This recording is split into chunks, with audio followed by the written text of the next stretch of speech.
couple years ago, I went to a party with my brother. So my brother and I walk into the house where the party is, then the party host comes up to us and he's like, hey guys, go pick a cup. And so we go pick a cup. There was like a pink cup, a red cup, a gold cup. I didn't think much of it, so I just grabbed the pink cup. I didn't really know that many people at the party, so I just got my pink cup, got some water, went to go sit down in the living room. It was alone, it was dark. I was like, this is perfect. I love being alone. Actually, no, I don't. I just don't have friends, but it's okay. So as I'm just like sitting down in the darkness alone, this random guy just comes and sits really close to me. So then the guy randomly just like taps me on the shoulder. He's like, look at my pants. And I was like, oh, nice jeans, whatever. And he's like, no, look. And so I look closely and, you know, his pickle down there is like sticking up.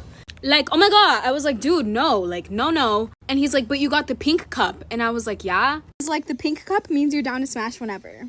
Like, what? You said what? Story time on how I went on a Tinder date and my date tried to kill me. This story gets straight to the point, so let's get into it. Okay, so boom. I was 16 years old and I was lonely. All my friends had boyfriends, so I was always left out. But I didn't like anyone from school, so I went crazy on Tinder. Me and this guy both swiped, so we started talking. And after 2 weeks, he asked to meet up and go on a date. 2 weeks was a little fast, but again, I was lonely and I really wanted a stupid boyfriend. Don't be like me, y'all. So yeah, I went on the date and we met at a restaurant. And you guessed it, he was catfish. His picture, he was a tall, muscular guy. 6'3" with Rico Suave hair. But in person, he was bald, fat, and he was short. I was so pissed, I just wanted to turn around and leave, but he stood up to greet me, so I didn't want to be rude, so I just told myself I'll get a free meal. Y'all, during the day, I found out he was 40. Like for part 2. Part 2 on how I went on the Tinder date and my date tried to kill me. Okay, so boom, like I said, I found out he was 40 and he was catfished. I had to get out of there. After dinner, I told him it was nice meeting him and that I was gonna text him once I got home. But of course, I was just gonna block him. But that's none of his business. Anyways, he asked me if I wanted him to walk me to my car. But I said, no, that's fine. At this point, I was being very standoffish because it was like, dude, get away from me. And I think he noticed. It was pretty late at night, probably like 10 p.m. So when we left the restaurant, no one was really around. At this point, I'm kind of getting a little scared, so I kind of walked to my car a little quickly, about to open my door. Then this guy comes out of nowhere right behind me and covers me with his arms and squeezes me. He covers my mouth so I wouldn't scream, and he whispered in my ear saying I was leaving with him whether I liked it or not. I tried to wiggle myself out, but I couldn't. He was too strong. And things got real. Like for part 3. Part 3 on how I went on a Tinder date and my date tried to kill me. Okay, so boom, like I said, he comes up behind me and squeezes me with his arms and covers my mouth so I wouldn't scream. I tried to wiggle my way out, but I couldn't. He was too strong. But since his arms was around my upper body and my mouth, my hand where I was holding the keys was free, but my other arm was being squeezed by him. Thank God, all I needed was that one arm. And thank God I had pepper spray attached to my keys. So I took my pepper spray, sprayed him in his eyes, and he screamed. He let me go, and that's when I took my purse to reach for my taser. And yes, I tased him. Mama ain't raised no fool. I ran to my car, opened the door, and got home immediately. By the time I pulled out the parking lot, he was still on the floor. I got home and told my parents everything. They called the cops to the restaurant. He was gone by the time they got there. I just thank God he didn't know anything about me. Not my home, not my school, or personal life. All he knew was my first name. So if you're dating online, be careful. Story time about how I got my ex-boyfriend back for cheating on me. So a lot of background information. My ex and I were together for almost 2 years, and throughout our whole entire relationship, he had been cheating on me.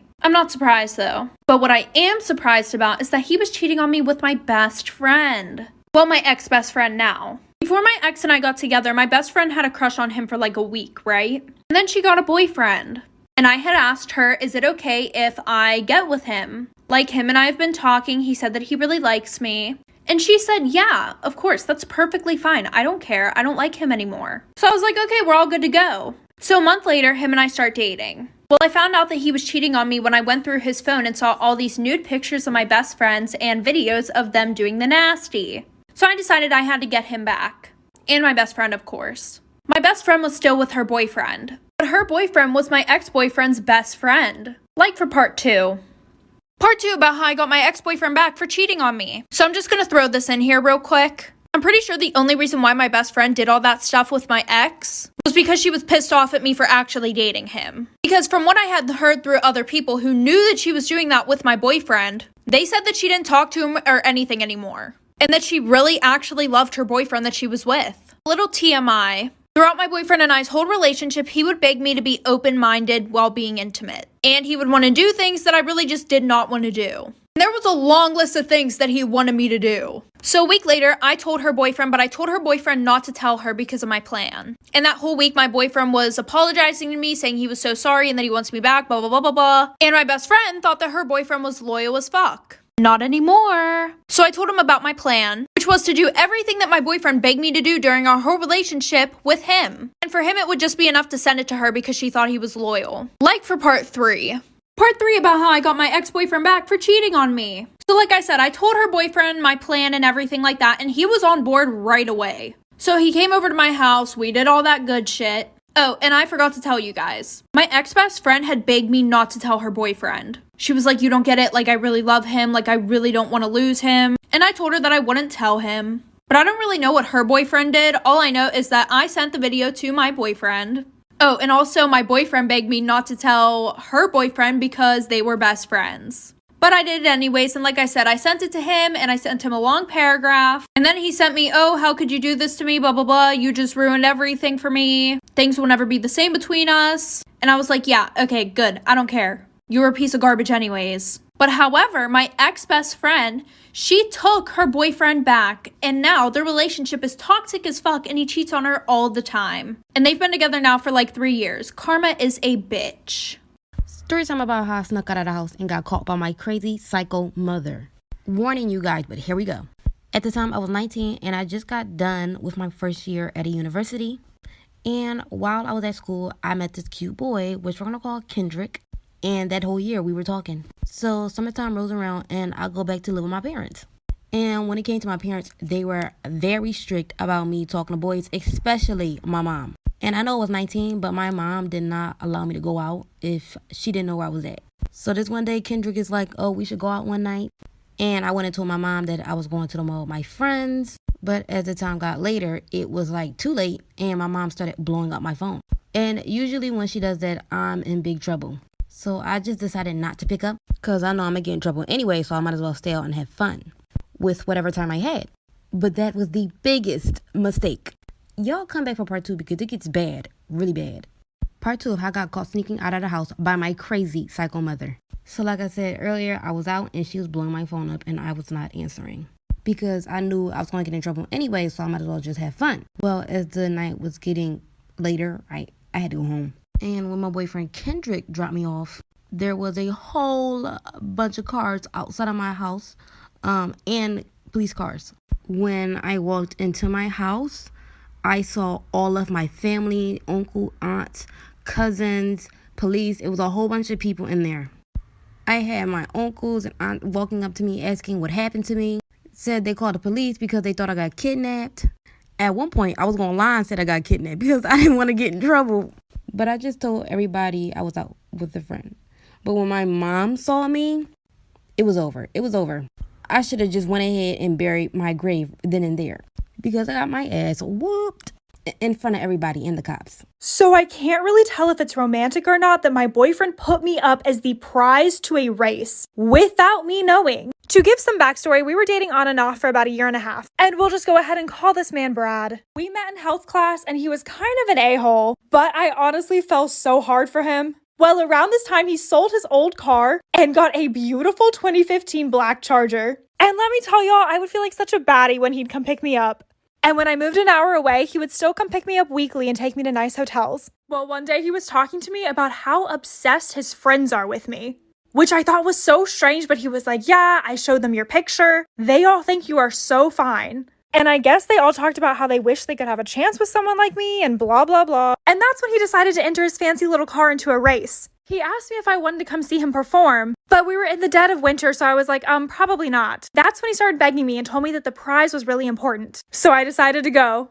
Follow my Insta. Time part 2 to my boyfriend putting me up as the prize for a race without me knowing. So when I showed up, I had a feeling that the prize was pretty important. So when I finally saw him, I was like, hey, so what exactly is the prize? And he gave me the weirdest look and he was like, babe, you know how all my friends think you're hot, right? I was like, I mean, sure. And he goes, well, I told them whoever wins gets to be your boyfriend. So I was like, WTF, Brad? why would you do that? And he just looks at me and goes, don't worry, I'll win. And I was like, well, you better. So I literally stood out there in the cold watching a race that I could barely see. There was someone really tall in front of me. My heart almost dropped several times because I kept hearing Brad is gonna lose. And then I pushed the guy in front of me out of the way and saw Brad cross the finish line. One of his friends actually came up to us after the race and claimed that Brad cheated to win. He was probably just a sore loser, but we celebrated the rest of the night. If you guys have a story you'd like to share, follow me and DM me on Instagram. Time on how I found my soulmate and my online best friend's boyfriend. And this is not my story. So I'm in a group on Facebook, and one of my members and I started chatting every single day. She was a nice girl, and we started a friendship. She lived about 25 minutes away from me. We only talked through text message. One day she told me she was in a dating app, and she met someone, and he became her boyfriend. One day she told me that her boyfriend wanted to have a double date, later to find out that he wanted the date because he wanted to see me in person, because he had only heard my voice on Facebook. But apparently he felt an attraction just because of my voice. So we went on a double date, and as soon as I walked in the restaurant, I see a tall man with the most beautiful eyes, and then I see her standing next to him. Well, we all sat down for dinner, and I realized that we both were making eye contact, and for long periods of time, smiling at each other every time we spoke. Dinner was over, and we each went our own way. Friend then tells me they had a great time. Go to part 2. Storytime part 2. So apparently they love the double date, so I invited them over to my house for dinner. That night arrived, and again we were making eye contact. I was definitely attracted to this man. His personality was the same as mine, and his eyes, his smile, insane. Well, the whole night there was a lot of flirting. I didn't realize it was so noticeable until they left, because I could tell something was wrong with my man. Well, all I could do was think about that man. So I shot him a message. Well, we talked, and I decided to give him my number. We first started texting, but then it turned into pictures. Well, we decided to go on a double date again, but it was more for us, because we wanted to see each other. Well, we got together in a hotel. Nothing really happened, just talked. But long story short, we decided to move in together. Husband and I got into a really big fight, and he moved out. My soulmate moved in the next day, and my friend found out that we were together. To tell her that I hoped one day she would forgive me, and she told me that my karma was gonna come. I told her that if my karma was being happy, then let it be. My best friend became my stepmom's story time. This is not my story, it's from a follower. Now, anytime I would bring my friends over, everybody talked about how hot he was. Said he looked like a mixture of Denzel Washington and Chris Brown. I didn't think that sounded cute, but whatever. So one night, my best friend, I'm going to name her Booty Call. So one night, Booty Call claims that she's too tired to go home and asks if she could stay the night. All my other friends had already left, but I was like, I'll ask my dad. He said, of course, and she stayed. She goes to the restroom and comes back like 35 minutes later. After a while, she made this a pattern that she comes over every weekend, spends the night, and spends 35 minutes in the bathroom. Booty Call was 17 years old, and for her 18th birthday, she said her parents got in a bad fight and asked if she could celebrate it at my house. I told her of course she could. So once everyone's done eating cake, Booty Call then stands up. She announces that she's been sleeping with my father for the last 3 months and they plan on making it official. She waited until she turned 18 so it could be legal and no one will report them. She then says, oh yeah, and I'm pregnant. I hope you guys aren't mad at me. Her face went dunked clean in that cake.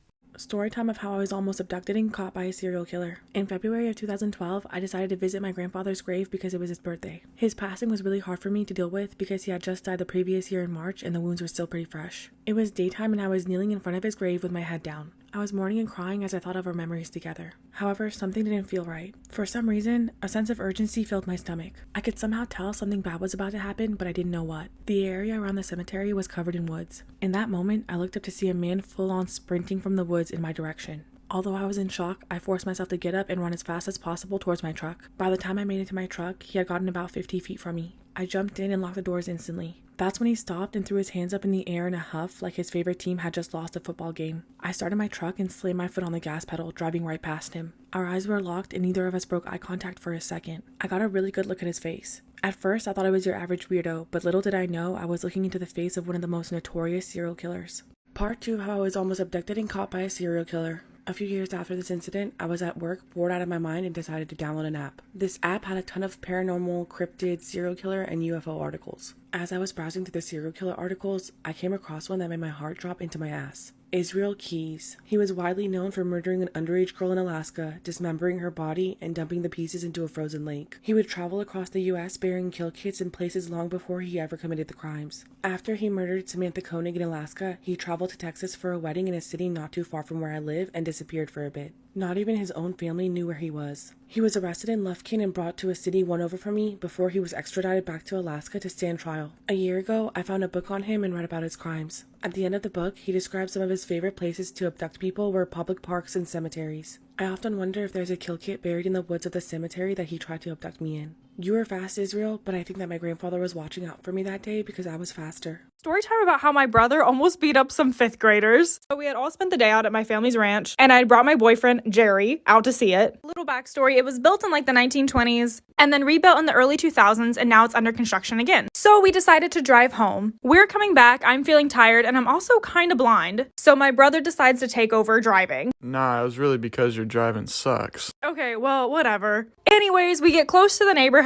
and we start to pull up. And as we're going down the street next to our house, the car hits a big thud. And I literally thought my brother had just like hit someone on their bike or something. Yeah, I thought I gained 20 points for hitting someone. But then we saw a bunch of people hiding start to run back to their house. And that's when we knew that they had thrown something at our car. Yeah, and they didn't know I was packing my heater that day. I had my Glock on my side. Okay, chill. My brother literally turns to my boyfriend and goes, "Hey, do you know how to fight?" Well, in my defense, Jeremy seems too nice. Jeremy says yes, and then they whip the car into the driveway. Like for part 2. Storytime part 2 about my brother almost beating up some 5th graders. So they pull into the driveway and then hop out of the car ready to fight and started running after who we thought were high schoolers. I went to go look at the damage on my car and it was just really wet. It kind of looked like my car had been egged. And that's when other cars started to pull up too. And they were like, "Hey, my car was just hit." They were looking to talk to the people's parents. And I was like, "Yeah, us too." We rang the doorbell. No one was home, but the door literally just swung open. So my brother and my boyfriend were yelling upstairs. Because everyone's outside waiting, I call the non-emergency police. And my brother calls another friend as backup. So his friend told his work that he had a family emergency and left. Sometime during this, the kids came back downstairs and locked their front door. So I knocked on it and was like, "Hey, you guys should just apologize." Because the police were kind of already on their way. And that's when they opened the door and we saw how tiny they were. Literal 5th graders. I honestly felt kind of bad, but it probably scared them into not doing this to anyone else. My brother's friend pulled up and he had obviously gotten out of work for no reason. I was just seeing if he was gonna be true or not. But didn't you end up paying him $35? My boyfriend is really into cars. Recently discovered a charity project where they fixed up an old Jaguar and it's worth around $300,000. You could buy a $50 raffle ticket to win the car and the money went towards a good cause. My boyfriend is broke at the moment, so I offered to go halves with the ticket. He didn't want to because then the car wouldn't be his completely. I wasn't too worried about it and didn't mention it again. I did, however, buy a ticket for myself. Well, I won, and on the 1st of next month, I will be the owner of the car. My boyfriend found out he was really excited until I told him I was going to sell the car and put half of the money in my savings and invest the other half. He said I can't sell our car without consulting him. I told him it's my car and I can do whatever I want. He now claims it was all a big misunderstanding and apparently wanted to go halves but hasn't got around to giving me the money yet. I call BS on it, but he keeps saying that we're a couple and we should make this decision together. I still am planning on going ahead and selling the car and keeping the money to myself. I do see a future with him, but it was my money and my ticket. Am I the asshole for not wanting to go 50-50 and keeping the money all towards myself?